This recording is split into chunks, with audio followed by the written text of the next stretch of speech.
All right. Well, this is certainly a new thing for David and I. We've not really had a cross-platform by any means at this point, considering we've only been going for a few weeks.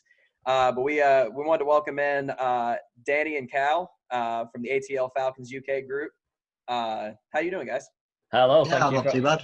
Not too bad. Not too bad. Thank you for having Awesome. us. But you're on ours and we're on yours. And Yeah. We're all just kind of weird hosting, and we're just gonna figure this out. It's gonna be all right. So I tried to listen to your guys' intro episode, and I was trying to just get your story right. And you guys said you had some technical issues, blah blah, whatever. Yes. So I just wanted to cover it, man. Like you guys are 5 hours away from the actual Falcons headquarters, but you're just as big a fans as anybody I've met. What's going on with this, man? Like where did this come from? You know what? You're going to be super disappointed by this. It's not authentic whatsoever. So we were really casual NFL fans watching your Super Bowls and your big fixtures here and there and things like that. And then after, not the Super Bowl just gone, the one previous where there was like 8 points scored or whatever. Yeah, the Rams with the Patriots. I stayed up and watched it, and Danny was working. So I thought I'll stay up and watch it, and I actually enjoyed it a lot more than I thought I would have. And I've watched them in the past, and I wasn't like, couldn't really get into it. And then literally, I was texting Danny. I think Danny woke up with like 40 messages on his phone. I was just like, we've got to do it. More. We've got to pick a team. We've got to pick a team. And then I think like literally the 2 weeks after that, we was just like looking into it, etc. And then Danny will take you on to the rest of it. Yeah, so because we have no alliances to anyone, we don't know anyone over in America, and we've not really got any associations. We were doing them really, really cheesy online quizzes, that ask you about your personality. Oh, yeah. And things like that. And no matter what website we did them on, we were getting the same two teams come up. So we were getting the Saints and the Falcons. Oh, my God. I don't know. Man. So we were like, obviously at this point we have no ties. So we're like, right, we'll do a bit of research. We looked at the stadiums, there's like style of play, the players that they have and things like that, and the fan bases. And we just kept whittling it down, and we were doing like a tally. So like Falcons get points, Saints get points, and things like that. And we ended up with the Falcons, and it's a good job, really. But obviously at the time, we didn't really know they were such bitter rivals. So it was. I know, that's wild. Is absolutely hilarious to me. Like that's so like day weird. One. You put on a Falcons hat, and every Saints fan comes for you, man. Like, that is crazy though. And is it like? And I'm seeing like other accounts that are jumping on. Like if I post on your guys' stuff on Twitter, like I'll get a like from ATLU, or like UK Bucks or UK Lions. Is this like a big like? You guys are building up a big fan base over there. It is definitely growing. We started the page more just to talk to a few people about it, because we have our own Twitters, but we didn't really want to annoy everyone that we actually know with our constant NFL talk as we're getting into it. So we made this page, and we fully expected to get like a couple of hundred people or whatever by the end of it, and then that would just be absolutely fine. And it seems there's a massive gap in the market for UK accounts in NFL. Like you said, there's Bucks ones, there's Lions ones, there's all sorts. And it's kind of just a growing community. We try and emphasize when we're on the page that, we're a Falcons page, but we just want to talk to everyone about NFL. Yeah, right. Like I think we've got as many Saints followers as we have Falcons followers, just because they like abusing us. But that does not shock me at all. No. That's funny. We Greg and I are cousins, and we basically decided to do the podcast because we just annoyed everyone at family gatherings because we would just talk sports for like 3 hours, and everyone would just leave the room. We decided to pick this up and start recording it. It is pretty adorable. You'll sit down and everyone's hugging and like, hi, we haven't seen you guys in a year. And then 20 minutes later, we realize it's just us in the room. Everyone else is gone.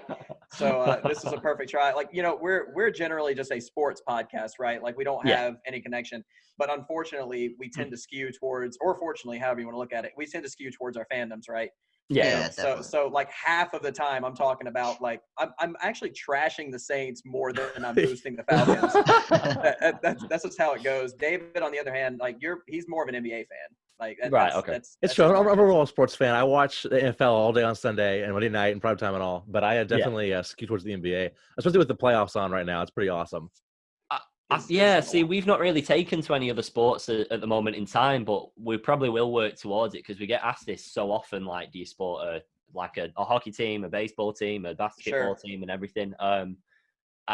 If we're being honest, we'll probably stick to Atlanta. That's what I was thinking, when we ease into them, because it'd be weird of us now to try and like mix it up any more than we already have done. So I think we'll stick to it. I'll say as a general Atlanta fan, I'm sorry. I guess I guess the best way. At this point, I think we've replaced Cleveland as the championship drought. So it's not an easy life, but by God, we almost got it a couple years ago. So so close yet so far. had that going for us. Yeah, actually, that's a good segue into mine. Because I don't think I've actually said this even on our own podcast. I grew up in North Carolina. I've been in North Carolina, never lived anywhere else. And I've got an uncle who's a season ticket owner with the Panthers. Everybody won't shut up about the Panthers. But when I was like 12, my cousin, we were both only old childs in our family, just had an epiphany that he was born in Georgia. Like he was literally just sitting there and went, I was born in Georgia, and then walks out with a Falcons jersey. And I'm like, hell? And I followed everything that he did. So I just immediately bought a Michael Vick jersey. And now he barely even pays attention to it. And I'm, knee deep in fighting with people on Twitter at all times. So it's a good thing. So I picked up with the team, I want to say like 05, 06. So like right before Michael Vick got in trouble was basically where I was at. So Matt Ryan has been like the Falcons to me, basically. Yeah. So when I have these even Falcons fans coming down on him, I lose my crap, man. Oh. And that's just how it is. People don't realize how lucky you are. And then you look over at, teams that have had like Cleveland that's had a quarterback carousel going for, years and years now. Yeah. People don't realize how lucky we've got it until he's gone. But well, that's exactly what we say all the time, to be fair, because when we do our polls and things like that and get people to vote on who they like, Matt Ryan is never like a high favorite player, especially in comparison to Vic. Yep. And I just don't understand. And this is our fans and rival fans, and it'll just never click with us because obviously it's the same as you more recently, but Matt Ryan's all we know. Yep. But when you look back at his stats and everything over the last however many years, how can that man not be the best player in the franchise's history? I can't make the association of where that. I don't get it. I don't know. The only thing I can come up with was Vic was a lot of fun to watch. I mean, he was incredible. He's a great athlete. And David, maybe you can speak to it, man, as an outsider, because I just can't come up with why. Even like if other teams want to trash him, if Saints fans want to come out, if Bucks fans want to come out, that's fine. But like, how can we? Is like he's our best quarterback we've ever had. It's plain and simple. So I don't get it.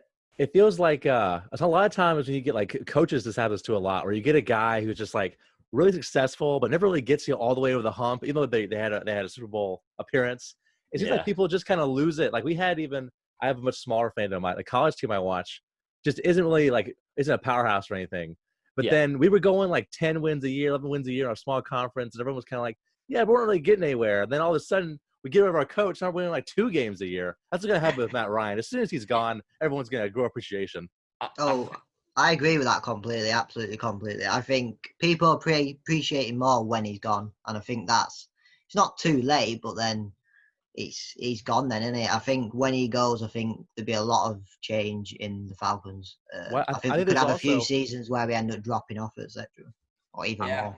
I think there's also this weird love for Julio. It takes away from Matt Ryan because everyone's like, well, Julio's just so great. If we had Matt Lyon throwing the ball to him, then we would still be a great team if we had Julio, But no, man. That's right. No, I think I had extreme love for Julio, obviously. Like when he was drafted, I remember looking at my dad and going, oh my God, we just made the dumbest mistake we've ever made. Because Dimitrov dropped I think it was 6 picks for him. I mean, it was a lion's share of everything we had. And my dad, who's a big Panthers fan, goes, no, you're gonna be really happy here in 2 years. And by God, kind of hard to argue. But I think you're right. It's weird, but it's like a double standard, right? Julio's so great, so they think that takes away from Matt Ryan's prestige. But Michael Thomas is really, really good, but people still hold Drew Brees up on this massive pedestal. Yeah. And maybe it's a Super Bowl ring. I mean, maybe that's what it is. I think it is. I think it is that. I think if we won one this year, I think his doubters would just disappear, or they couldn't say anything. But you can't just blame. we didn't. I've never personally watched that game. I probably never will either, to be fair. Yeah, no. I have, unfortunately. I am super proud of you for staying away from that game. But I think in general, I think we know he is the best, and I think it's that everyone there's many players that have gone on to be Hall of Famers, great players, but they've never had a ring. And I think just because he got so close, I think he's judged so much off that, and I think it's pretty ridiculous at times. Yeah, but it wasn't his fault. It just wasn't his fault. No. Like Chris Long, a defensive lineman for a couple teams. Actually, weirdly enough, he was a defensive lineman on the Patriots team that beat the Falcons in the Super Bowl. The following year, moved over to Philly, who put out Atlanta in the playoffs and went on to win a Super Bowl. God, that's annoying. He had Matt Ryan on his podcast a few weeks ago and actually said, nothing from you, man. You did nothing wrong in that game. Like you did everything you could to win a Super Bowl. It's just the way it fell. Yeah. And take away Devontae Freeman literally just whiffing on a block that led to a strip sack. I mean, if you literally just fall down, you let Matt Bryant kick a field goal, you got a Super Bowl. You're done. Exactly. It's painful, and the only consolation that I can offer you is that we chose to support the underdog. So if we win the Super Bowl, you wouldn't have us right now. I massively appreciate that. If nothing else, it's not easy to be fan. It's really easy to be a fan of a franchise that wins all the time. It's exactly. It takes a heck of a lot more to do something else. And David being a Washington Wizards fan, he knows, man, they don't win. I know you guys aren't big basketball fans, but the Wizards have actually done so poorly in the NBA bubble that they've fallen behind teams that didn't even go to the bubble in the standings. It's like, oh my god. We're currently down by 20 right now watching the game. It's ridiculous. Good time to be talking about anything else, man. That's right. So what else? Go ahead, Greg. I was actually going to change subject, so you want to stay on it for a second. I was going to say, I want to do one more comment on Matt Ryan as the outsider. I think that a lot of QBs, including guys who haven't won anything in particular, even Aaron Rodgers and, particularly Peyton and Drew Brees, they're all taking hits from Brady just winning all of the time. Like the standard has risen for what it takes to be a good quarterback. I think Matt Ryan gets hit for that as well because he's not going to the Super Bowl every single year and winning. Yeah, but I just don't think that's a thing that'll be replicated for years. I don't think so either. I don't even think it's a thing that'll be replicated ever. Especially, I know there's dynasties, but there's not dynasties of that caliber, like 9 Super Bowls, 6 wins. It's just not. I don't get it. Especially not how the NFL is set up. It's not really set up to win for 2 decades at a time, like Patriots have done. I know it's very bizarre because you have a team that'll do a 2-14, and the next season you get 14-2. And that's how every team should be that. But they just don't. They just don't. I mean, wrong. I'm praying everything on my body is crossed that this is now when they crumble. But well, I will say I've gone on a limb multiple times on our podcast, on Twitter, on Instagram, everywhere I have to say that the Bucs are going to go 7-9 or worse this year. And I really, really, really think that the Patriots are tanking this year. I think they're trying to get that better draft pick. So I don't think we're going to have to worry about either of those guys for at least a year. But then after that, it's on. It's a weird one with the Bucs for us because obviously with us covering all of the NFC South and everything, we get asked a lot about our predictions. And pains me to say, but we have the Saints coming out on top still because they are that caliber above us realistically, if we're being fair. Sure. But I'm not taking to the Bucs hype yet. I'm just not taking to it whatsoever. Signing 2 players that are basically pensioners is just not direct. It's not a direct right to the Super Bowl. It obviously they're massive improvements, but there's no saying that they're going to click straight away. There's nothing that. No, and this is Brady's first time not being under Bill Belichick, and exactly. No offense to Bruce Arians, none at all. No, he's not Belichick. No, Belichick can take Matt Castle to an 11-5 record and make him a Pro Bowler. Yeah. Bruce Arians somehow has a quarterback that won a Heisman that throws 30 interceptions in one year. Now, granted, the dude couldn't see last year, and that's a whole separate thing. But Well, I think my problem with the Bucs, because I'll get out of the way. The NFC South, it's a fantastic division, extremely deep. It's loaded. I was telling Greg, when your worst quarterback is Teddy Bridgewater, it's a pretty strong division. It is very strong. But now I think the problem with the Bucs is they were 7-9 last year, and you're going to eliminate at least half of the interceptions, even if you get less. So I think the problem is a small improvement would be like 8, 9, 10 wins, and they would still be viewed as this huge, massive overtaking that Brady has done. But I think it's what's going to happen, unfortunately. Yeah. It just, even if Jameis had just held on to the ball for 3 or 4 possessions, like, 3 or 4 plays more a game, I mean, that already gets you the 8, 9, 10 wins. Well, I mean, he was the defensive player of the year as a quarterback. He allowed the other team to score 104 points. I mean, it's absurd. No doubt, man. No, it's I just don't buy into Tampa Bay because, like you said, it's seeming like a retirement home at this point, man. I mean, you've got Brady, who's been post 40 for a few years now. You've got Gronkowski, who hasn't played in over a year, and frankly, even when he was in his prime, one shot, he was down for half a year. You got LaShawn McCoy, who just joined up. I think that's right. Yeah, I mean, like this team would have been super scary like 4 years ago. Yeah, Like, right now, I'm just kind of, I'm more concerned about the Saints. Obviously, I mean that's what you have to be. The only thing that I would say is that I wish we would have been playing them earlier on in our season. No doubt. Because having them that late on, not only does it add a hell of a lot of pressure onto us, depending on how our form is by then, but if you play them early days, they've not gelled yet. They'll have no the especially with how this whole there. offseason is going, all truncated and weird. Exactly. And the Falcons have continuity, which like that in and of itself can win you a couple of games straight off the bat. Absolutely. Well, I wonder what do you guys think the Falcons are going to do? Greg has been on record as saying the Falcons are going to the Super Bowl to face the Bills and win it all. Now, what the Bills? All right, I want to put a brief defense, and then I will argue anyone to the ground over this. I am so tired of because they haven't had anything to talk about in the past 6 months. No. I'm so tired of hearing, oh, it's going to be the Saints and the Chiefs, or, oh, it's going to be the 49ers and the Ravens. I was like, dude, screw this. Like, no one's listening to us anyway. I'm going to throw out the most random thing that I possibly can.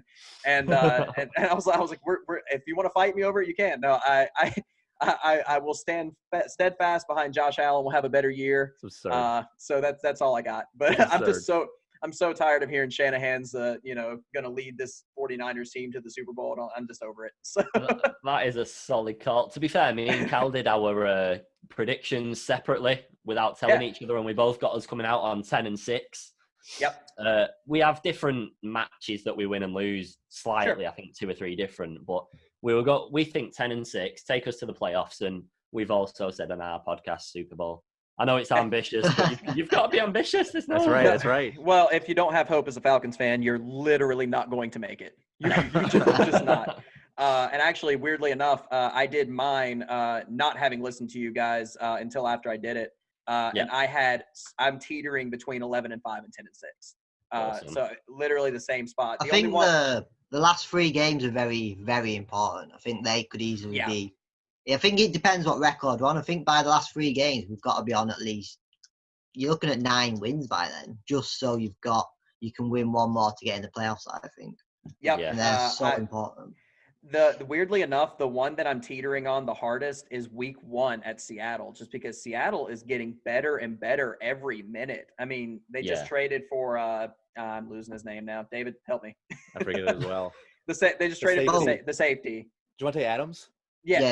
Yeah, they just traded for their safety. I mean, their defense is looking better. Pete Carroll knows what he's doing. If Russell Wilson had anybody to throw the ball to, I'd be terrified. But it's but no, actually, believe it or not, I have them at 11-5 right now, losing their last 2 games of the season. See, I've got us 10-6, but also losing the last 2. I've got the win against Tampa, the third to last game, but then after that, 2 losses. Yep. I figure split with Brady, split with Breeze, and then Kansas City. There's no way Jamal Adams. There you go. Devontae Adams. I'm 95% sure is a receiver for Green Bay, but that's fine. You're not going to bet against KC right now. Now they could look drastically different by week 16, week 17, whatever it is. So who knows? But yeah, it's going to be an interesting season, man. If we make it all the way through it, it's going to be really interesting. Super Bowl or bust, I'm afraid. Super Bowl. Well, unfortunately, if Dan Quinn and Thomas Dimitroff want to keep their jobs, I think so. Yeah. I don't think you can. I mean, even Arthur Blank has come out and said it's playoffs or you're gone. Yeah, and I think without him actually saying it, I think he means deep into the playoffs as well. No way is he accepting a one match then a wild card out. No, Well, especially not with having the it. extra wild card this year. Exactly. Yeah, Yeah. definitely. Which can only I'll be real. It made me really excited. I know that if I was an NFC East guy, I will be super excited that the playoffs just got added in. We've already dubbed that division the race to 8 wins because that's the race to 8 what it wins. is. You know, but it's time, man. It's at this point it's got to be deep playoff run. I mean, it absolutely has to. And also, I did want to make you guys feel slightly better because I don't know if I hit you with this or not. Election years in America. Yeah. Oh, I've heard that. Matt Ryan has gone off every single time. I believe so. We get this tweeted at us all the time, and I literally mean like every couple of days. It's election year, and we're like, "What? What do you mean?" But yep. Matt Ryan brings the country back together to watch the elections. Yeah, I mean, I think it was 2008. He was Rookie of the Year. 2012, they had an NFC Championship appearance, and he played like a monster. 16, obviously he was an MVP. So, you know, I think it's time. I think it's time, man. He just goes into a cave for a few years, takes a nap, then comes back ready to go. So, it's coming. So I wanted to ask you guys too, outside of the Falcons, obviously, what team are you, and let's kill the Saints as well. What team are you most worried about in the NFC? Go on, Carl, do you want that? I think I still said the 49ers, I think. Yeah. I think they'll still be strong. I think it's, but I also went for we did a prediction as well for the Super Bowl without obviously us getting there, and I actually went for the Cowboys, and I think this was just I don't want them to get there obviously, but I think with the no one does. With the most hated team after the Patriots. Sure. But yeah, I think with their draft as well, and I think with the new coach, I think they could be definitely a team that will be. I think they'll win their division, and I think they could easily pull a good playoff run as well. I think it's just what I think. I went for the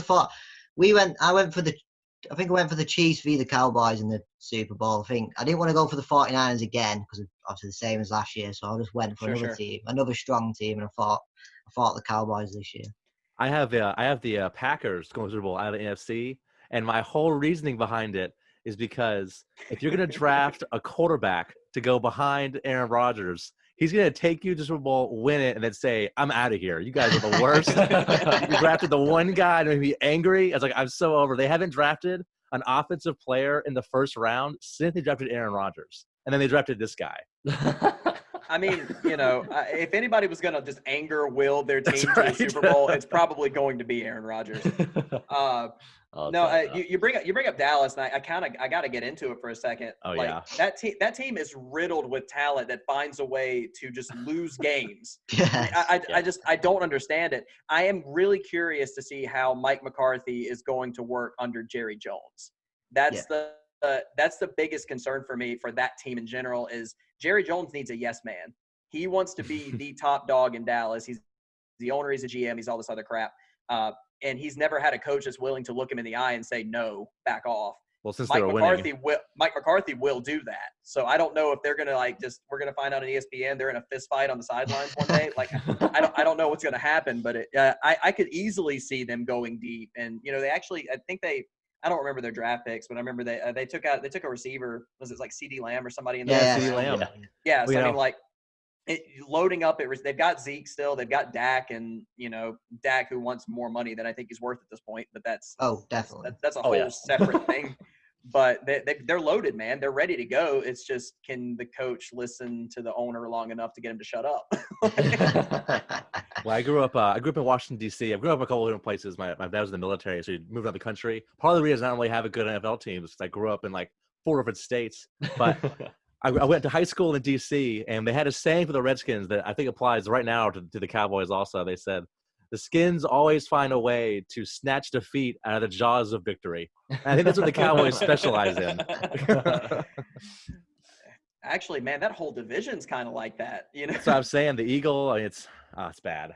Yeah, it's hard to grow up around Redskins fans. These poor fans, man. They won it every year, and You get RG3 who just dies in the field. You get Alex Smith who dies in the field. You get Joe Theismann who dies in the field. It's rough, man. I'll be honest with you. To be a Washington football team quarterback right now is truly terrifying. But yeah, I'm glad we're at least on the same page as far as that guy. You know, you guys are probably studying a heck of a lot harder than I am. I'll be real. I think I treated last season like a fever dream. Like the minute they were 1-7, I was like, oh crap. Well, take us into your thoughts, considering that was our first solid season as Falcons fans committing to one team.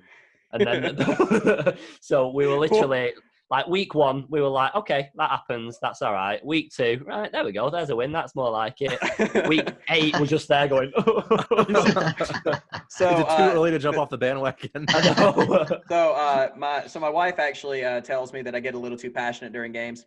Like, you know, I scream, get angry, all that crap, which is a Falcons fan. You'll know it just is going to happen. Yeah. But it was 28-0 in week 1 against Minnesota. She had poured me this glass. I'm talking like this big of whiskey. I mean, we're talking like I get through the whole thing, and like they score again. It's like 28-0 at this point. And she just looks at me and goes, "You're not yelling." And I think I was drunk, honestly. But it was like, I was like, you know, it's fine. This It's all right. I don't know what to make of this. It was a bumpy ride, but we recovered well. And that's what's keeping us going, the thought of that.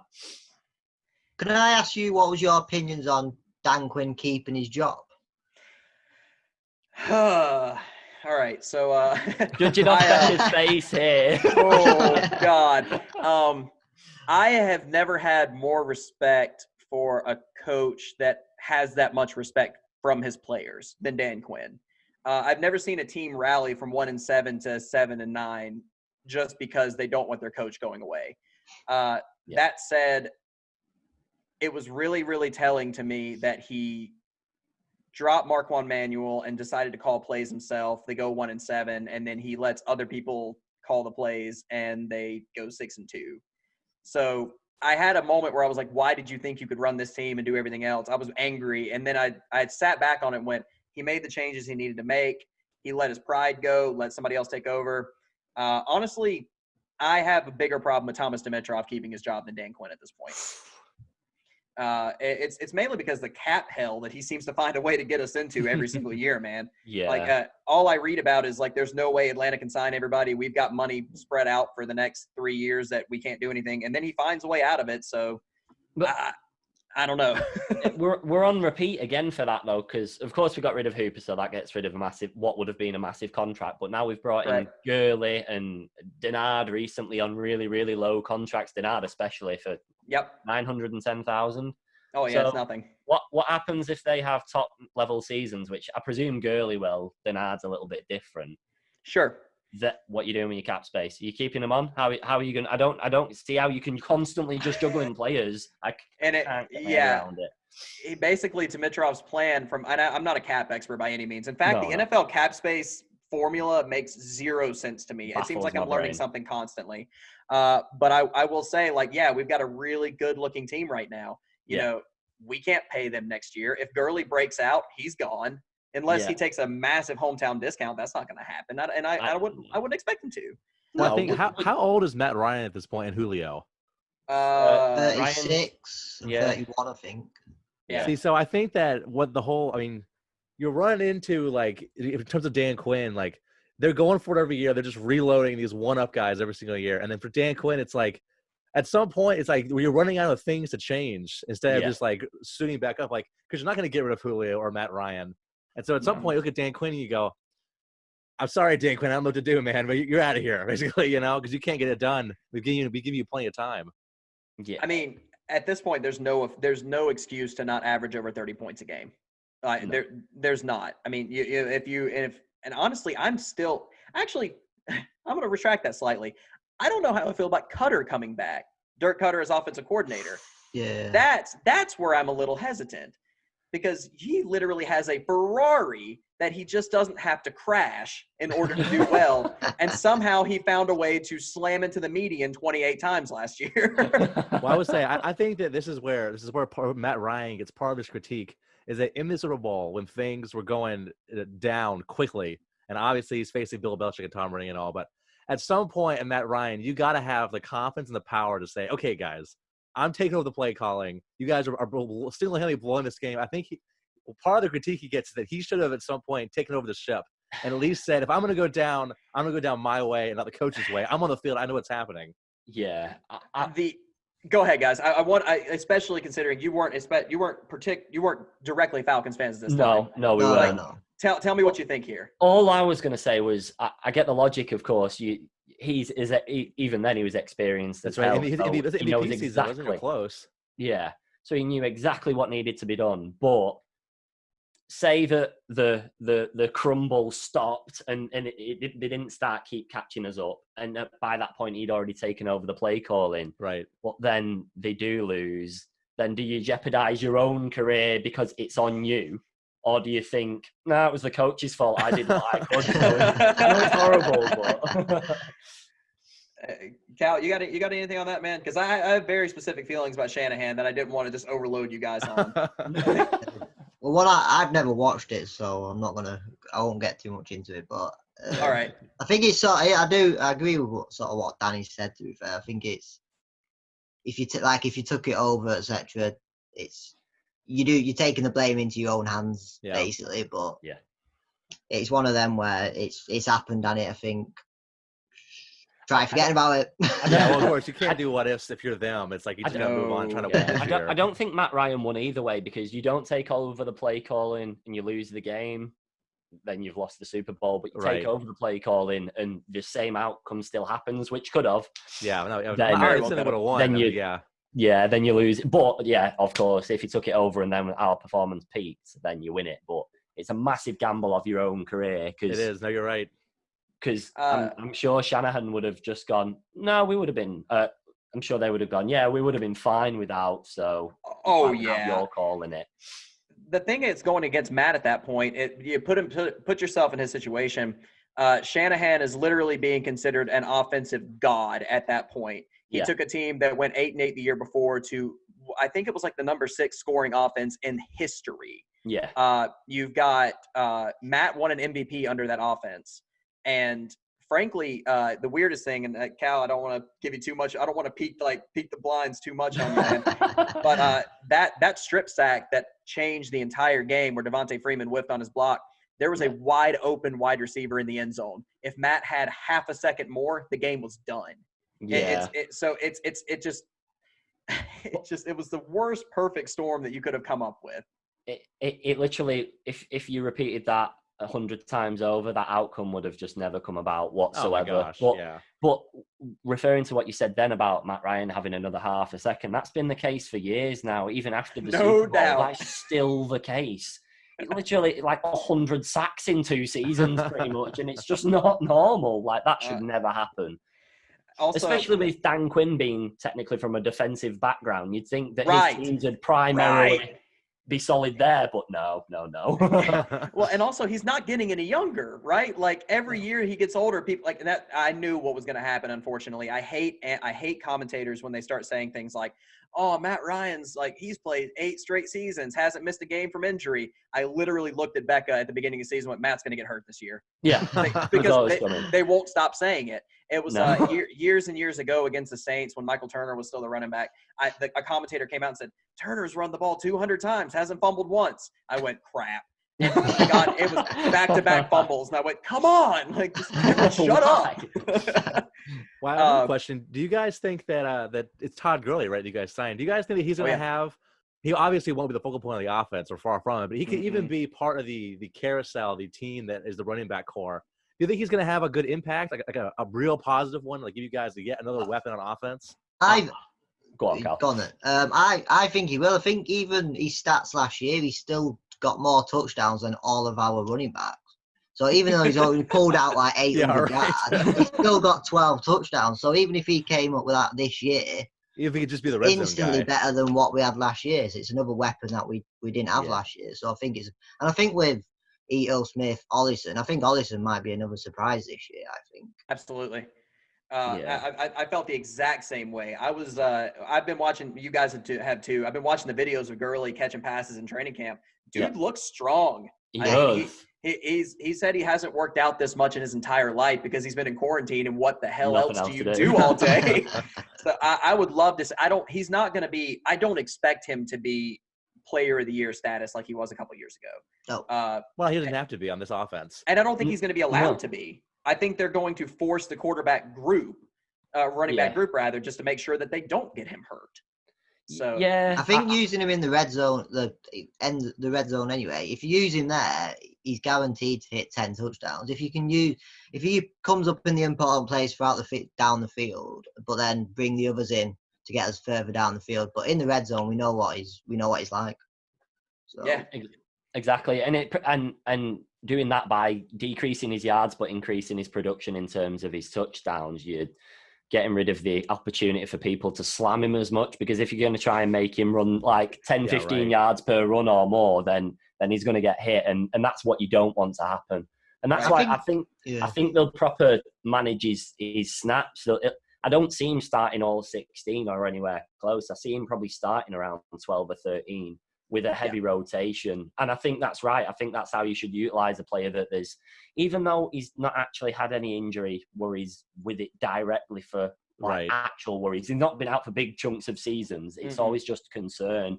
And I think that's the only difference that the Falcons should manage to how he's played previously. Like, they've just carried on slinging him in. And if you keep getting hit, you are going to take, you're going to get injured again, aren't you? So.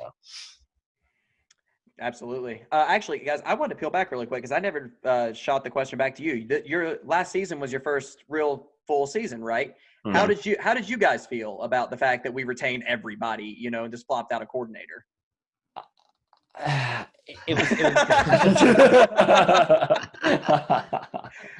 It was a bizarre one for us because obviously we didn't really have high expectations going into the season because we didn't know what we were seeing. We'd obviously seen little bits of each team over the last few the years prior.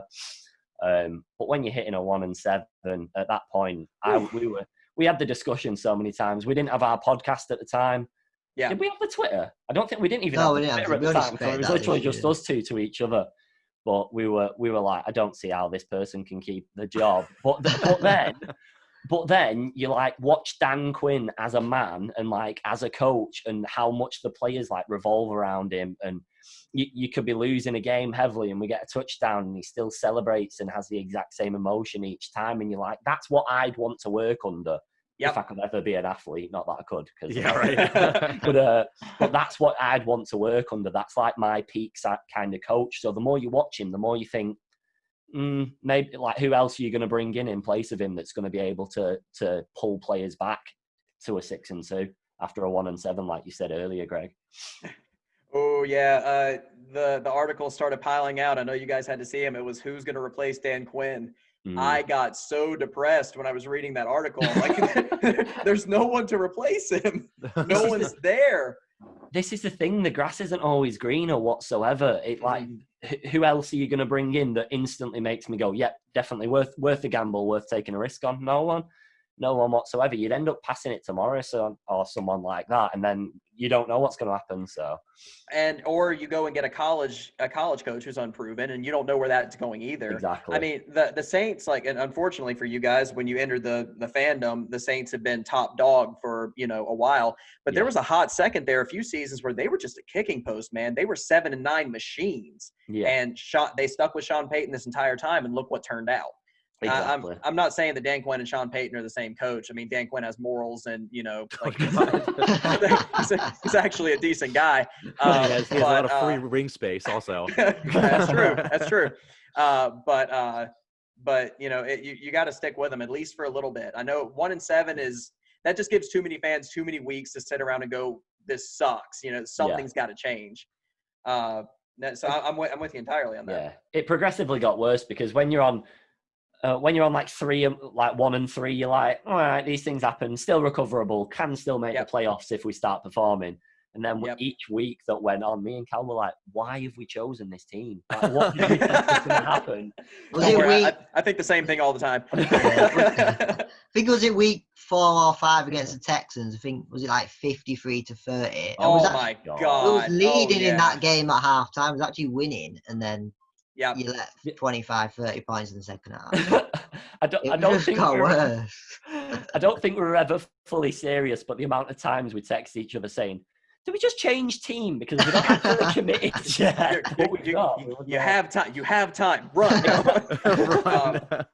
But actually, I saw a comment. I don't know if it was you guys specifically or just somebody out of your followers on Twitter. Somebody put up the comment of, if a London-based team or if a UK-based team were to show up in the NFL, would you guys still hold on to the Falcons at this point, or would you just from like sheer proximity, Yeah. would you change? Somebody asked that. We get asked that quite a lot online when we do our shows and stuff as well. But yeah, Falcons are our team now. I kind of would like a London team based on the fact that we'd get to see more live football. Yeah. But other than that, I can't see. I couldn't change my team. Like I couldn't change my soccer team. I couldn't change any other sporting team. Right. Like we're too committed now. If we couldn't pull ourselves away from the Falcons 3 weeks in, we're not going to be able to do it down the line. I was going to ask, have you guys ever been to any of the London games? Yes, we have. Cal went to last year. Yeah, I went to 2 and Danny went to 1. I went to the Bucks with the Panthers, which is obviously a divisional game. Oh, yeah, right. A good game. I actually got a touchdown. I was just recording part of the game, and then literally it was a touchdown. I thought, that was a good part. But no, it was very good. I think the only thing with, say, if a London team ever came to London, I think it's the fan base would have to build up quite quick. The atmosphere is a lot different because you have like every 32 teams at the London games, and I think it would be like that for quite a while.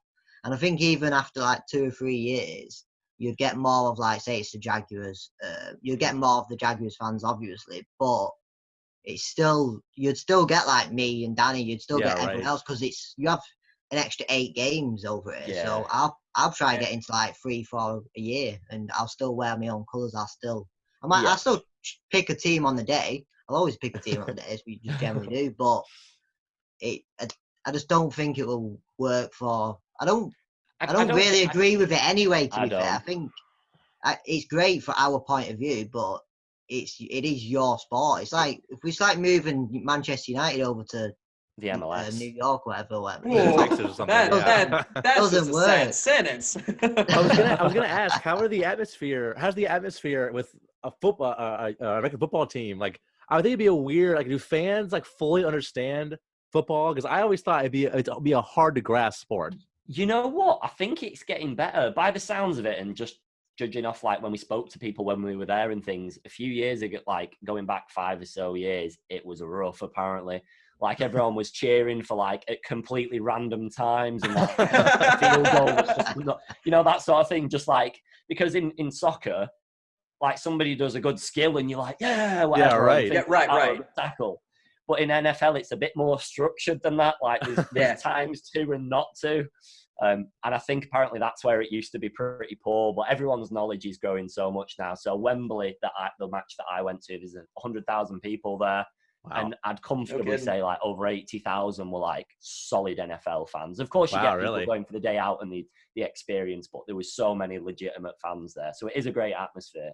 But like Cal said, when you've got fans of all 32 teams, it is very bizarre because you're like, everybody's cheering, but then you're like, oh no, that's not even. That doesn't benefit my team. But no, it is a good experience. I've been really curious about the logistics of bringing just one team to an entire. I don't know how it would even work, because you can't fly a team back and forth.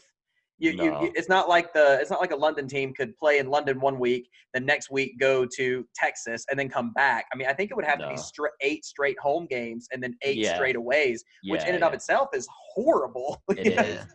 The only thing it is a business opportunity. Oh, in terms of actual sport, no benefit whatsoever, because like you said, the home team is in the London team. They've got to fly out every week or every 2 weeks. Yeah. But the teams that are flying over to London, you'd pretty much have to give them their bye week after they'd played the game, because it wouldn't be fair. Some people experience jet lag a hell of a lot more than others, and depending on where you're coming from in America, say you lose like 2 or 3 days and then you've got another match in 2 or 3 days. That's not like, how is that fair at all? So and I do feel like they'd keep they'd still keep. I think if a team came over, they'd probably still keep an extra couple of games for like different teams anyway, like we have now. Mm-hmm. So thinking you'd have like you'd have to include more bye weeks anyway. You could be looking at 2 or 3 bye weeks. I think there should be 2 bye weeks anyway. I think that'd benefit the season. Like make it slightly longer anyway.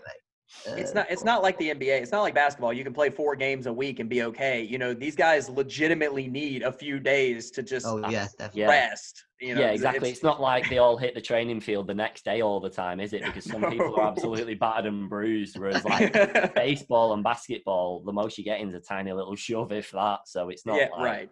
I think it's a business opportunity. It's brilliant. It'd make an absolute fortune, but in terms of like the keeping the authenticity of the sport, I don't agree with it really. I think there's only one team that have not been over. I think that's Green Bay. I think you're right. The team that have never been to London or never been. That's really bizarre because they've got a really strong following. Very over strong. Here. It's like, interesting. They're probably like top 3 or 4 teams in terms of following over in England, which makes no sense why they wouldn't come over because obviously that'd only grow more. So that's fascinating. What are the biggest fan bases you guys have going over there?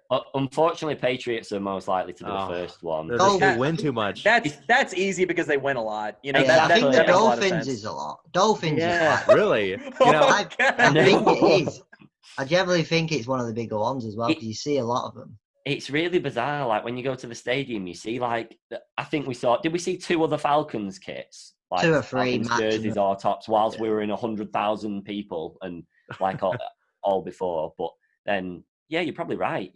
Dolphins, Green Bay, Patriots, and then I mean we watched the Panthers game, didn't we? So it's like when I went and watched the Panthers v the Bucks. It was a Bucks home game, but there was Panthers, like about 80% people wanting the Panthers to win. That's wild. It was I go to school in Florida, and I don't even know that many Dolphins fans in the state that they're at. I have no idea. Like, I don't know how I don't know if that's like older fans that have passed it on to the kids and things like that from teams have been good previously. Same as Green Bay, really. Like, I think my dad's only a light fan, but he's a Green Bay fan only because they were like decent when he did actually care about it at the time. Yeah, right. So I suppose it's hard because like how we've chosen a team, it's not really very authentic or legitimate. Like it'd be nice to tell a good story, but so I think it's a bit of a bizarre one. It's one of them with it. If it counted as an away game, you're not. It's a benefit to you, but you are when you lose a home game. It is a big thing. You're losing you only have 8 home games a year, and I think I told Danny a stat about. Not many. If you do come over, whichever teams come over, not many make the playoffs. I think the Texans did last year, but I think in the last like 8 years, if you look at the stats, I think there's only like 3 teams out of about 18 who've come over who have actually made the playoffs as well.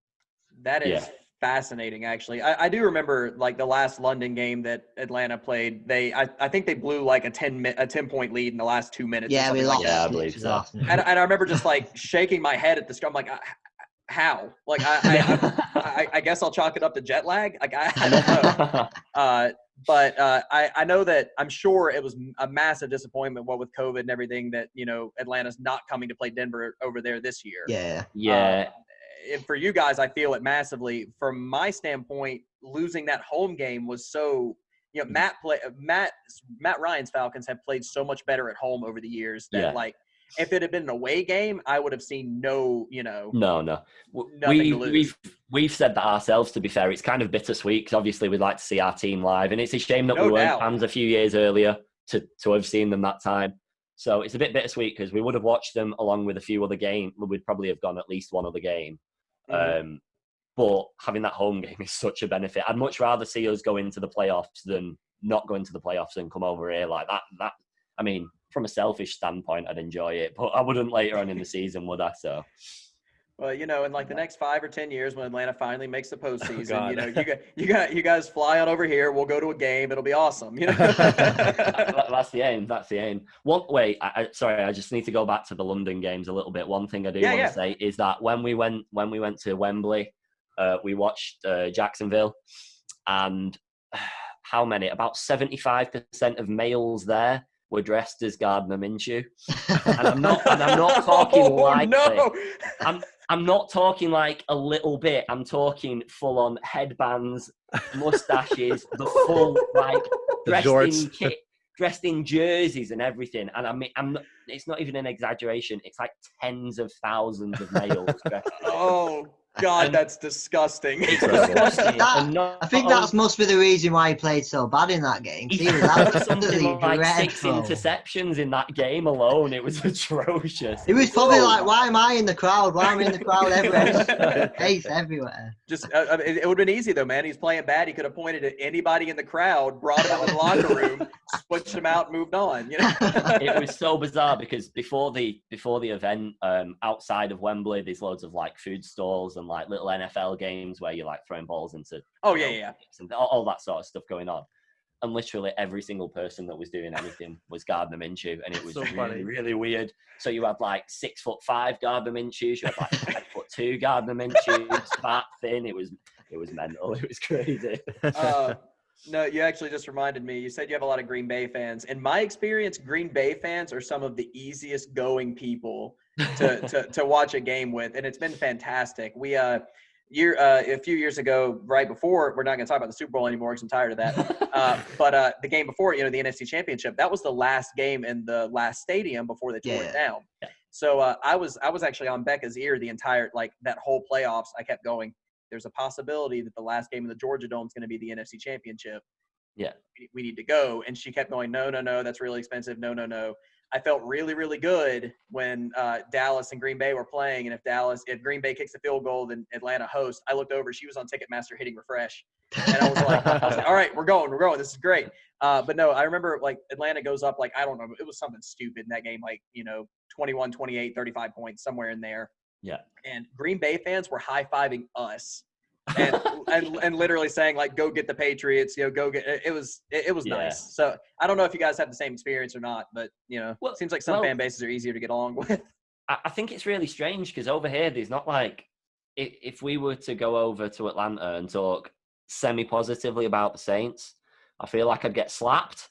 But over here, like a few of the Saints pages, a few of the UK Saints pages, they're like one of our most interactive pages between us. I mean, when it comes to game week, we'll absolutely detest them and I will block them. Oh yeah. But in terms of like discussion and stuff, their fans, their followers and their actual pages are the kind of people that talk to us the most. And I think it's because you want to build a rivalry with them and like a bit of a bond with them. So then when it does get to game week, you can rip them without thinking back for it. So we're like, no, we're okay with them, but we're allowed to abuse them on this week alone. So that is fascinating. Like there's something about about our side of the Saints Falcons rivalry where I swear to God, you can just say, hey, I drove past Mercedes-Benz Stadium today, and it's just nonstop attacks. And it only gets worse. I mean, for God's sakes, I'm wearing a custom-made FTS shirt right now. Nice. For that reason. It's sometimes I wonder if I actually am a Falcons fan or if I just really don't like the Saints at this point. Like I think it might be the same thing. But that is fascinating. That's David, how about you, man? Like your girlfriend is a Chicago fan, right? Bears fan, yeah. Well, so she's actually in Cleveland right now. She got a job in Cleveland. And she said it's having a hard time, like, trash talking Browns fans because, like, whatever you say, the Browns fans are just like, yeah, pretty much. That's pretty much exactly right. And, like, the Cleveland sports teams have just been beat down in, like, every sport. And obviously the Browns are no exception. And they just take it and move on. Like, yeah, man, in another 20 years, we'll make that big playoff run, They just accepted the fate like a lot of teams need to at the moment in time. Fortunately, I think we all just have to do that. Unless you're a Patriots fan, your time is coming, though. I will say that their time is coming. You know what the problem is with the Patriots now? I actually really like Cam Newton. I really like it. Whoa, okay. Let's I've just seen Becca's reaction as well. Okay, so is it just like you just like watching him play? I mean, obviously he's an athlete from. Do you know what it is? There's a series on Amazon called All or Nothing. I don't know if any of you've seen. Oh yeah, very very familiar with it. So that's what me and Cal both pretty much educated ourselves on NFL with to start with. So we watched all of them, and obviously it's like an in-depth look, isn't it? And it's behind the scenes look, so it was really good for us. And when I was watching him, I don't know, there's just something about him. It's those sort of players that that are so arrogant, but I just couldn't be like, oh, I hate him. He's just the right level of arrogance for me. And I like his style of play and everything as well, but it's just something about him. I don't know. Dude, I remember the Falcons like beat the Panthers the year before he got, and I was at the game at Carolina. I've learned not to go to Carolina basically anymore wearing Falcon stuff because it's just not worth it. No. But I remember like all the fans going, Cam Newton's coming next year. Cam Newton's coming next year. And I'm like, who cares? Like, what are you getting at? The guy's an absolute stud, but they lost me in that Super Bowl run of the season because he got so much cockier that year. Yeah. I mean, it was, but I understand. He's a lot of fun to watch, but. It's one of them, like, you watch him and you think he could probably rock a dressing room, and you'll have like half the people heavily liking him and half just be like, get out of this squad, like I never want to talk. Yep. Which is so dangerous. But at the same time, like on the field, there's so many clips of him like other defensive teams saying like, oh, we know what route you're running and we know what like play you're gonna call and stuff like that. And then he's like, okay, then watch this one. And it's just like, ping. And you're like, oh, that's so good. Like, the level of cockiness to be like, I know you know what I'm doing, and I'm still going to beat you at it. That's right. Just, I already had the Patriots overachieving from most people had anyway. And, like, I had them winning their division just because I don't believe in any of the other young quarterbacks going to be able to outsmart and outplay Belichick as a coach. Yeah. And I think with Cam, I think that I'm not on the Super Bowl train with them, but I think that they've locked up the division picking up Cam. I think that he's just too much talent for Belichick to work with. I think he could change the whole offense and still be great. An ideal scenario for me would be Cam throwing an absolute ton of touchdowns and playing really, really well just because it's entertaining. But then the defense absolutely crumbling and losing every match. But they just being high-scoring games. Like, that's what I want to watch. You reminded me. I did have to bring this up. In this god awful period where we didn't have sports, I started watching old clips of just general Falcon stuff. And Matt Ryan had a very similar moment at a goal line where the guy literally runs up and goes, "We know what you're running. You're running this play exactly." And Matt literally just looks him dead in the eyes, and goes, "You can't effing stop this." And they run it straight in, and I'm just went, "Why don't we get more of that, Matt Ryan?" You know, That's what I love seeing. All of the clips that come out, you know, when they do certain players are mic'd up every game and things like that. And occasionally the Falcons will post it on social media and things like that. That's what I want. I just want every player with a mic on. I don't want to hear it all game long, but afterwards, I just want the highlights. Some of the stuff is what hyped you up. That's what, like, you can like a player for what they do on the field, but I want to be drawn into the person as well. I want to be like, that's someone that I'd want to work with, or like, that's the kind of player I want on. That's why I like Marlon Davidson so much as a draft pick. Because he just talks everything you want to hear. He says everything. He literally said in the Combine interview that the reason that he loves the NFL is playing American football is because he can hit a man as many times as he wants without getting arrested. And without getting the cops called. I swear, I knew nothing about Marlon Davidson. When he said that, I'm like, I'm going to buy this man's jersey. This is what we need. So excited to see him play. I hope he's not just all obviously his highlights look brilliant, but it's a different level. But I hope he's not all talk, because if somebody walks up to me that's his size, said a cocky comment like that, and then 30 seconds later he's on top of you, absolutely taking you to the floor. Oh my God. I'm really excited to see him and Grady Jarrett go to town, man. And I had no confidence in Vic Beasley as a concept. He just didn't seem to have that fire, but I think that Dante Fowler might. And if Takk McKinley can literally just do anything this year, we might have a actual pass rush for the first time in my life. I think so. I think it's a win-win situation with Takk, isn't it, really? I think he's got to prove to himself, he's got to have a big year, and if he doesn't have a big year, he goes anyway. If he has a big year, he earns his big contract, whether it's with us or someone else, but it's going to benefit us this season. I think it's just a complete win-win situation. Yeah, he's got to be self-motivated, doesn't he? It doesn't matter. And not only is he playing for the Falcons and that's his drive, he's got to drive himself, because otherwise he's going to end up on one of these tiny, like, $1 million a year contracts somewhere, just like playing for his career season by season. So looking at you, Vic Beasley. Exactly. Well, have you seen the fine that he's got for not showing up to training? Yeah, I don't even. He's just gone AWOL, missing in action. God no, I don't know. No idea. Start of last year, wasn't it? Was it last year or the year before that he like there was a moment, there was an overtime game or something, he was standing in the tunnel like before the game was even over, ready to go change. And like, that showed me everything I needed to see out of that guy. That's exactly what we were just talking about in terms of like wanting to like the person, someone that's not fully on the fucking touchline, absolutely going for it, backing your team as much as you can. I don't see it. I don't see the passion. And he clearly doesn't have passion for the sport because he's not even showed up to training for X amount of days now, has he? And that can hurt the Falcons, I found out. Because if his contract gets voided because he doesn't show up, we actually lose a compensatory pick from a first-round pick leaving. So we would actually lose a fifth-round pick because of that. I did not even know that. So thank you for ruining my day. Yeah, so Vic Beasley is finding a way to screw us over even after we stop paying him, basically. Wow, that is bitter. So guys, I will say we could probably keep going in circles and keep talking about this for the next 3 hours. But I want to say I appreciate you guys jumping on with us, man. Seriously, like it's been a lot of fun. It's been a lot of fun. And maybe we can set up if the season actually makes it in. Maybe we can set up a bye week rundown and see if absolutely see how we're feeling. Absolutely, yeah. I think it'd be good for us to do other shows, like even if you've got the opportunity before the season starts again, and just do like a bit of a game-by-game rundown or something like that. Literally look at our fixtures and literally a couple of minutes on each one, and I've done. Man, a man after my own heart, asking me to talk about Falcons for more time. Yeah, absolutely, guys. And I do think we should probably get into like how everybody can find each social medias and all that.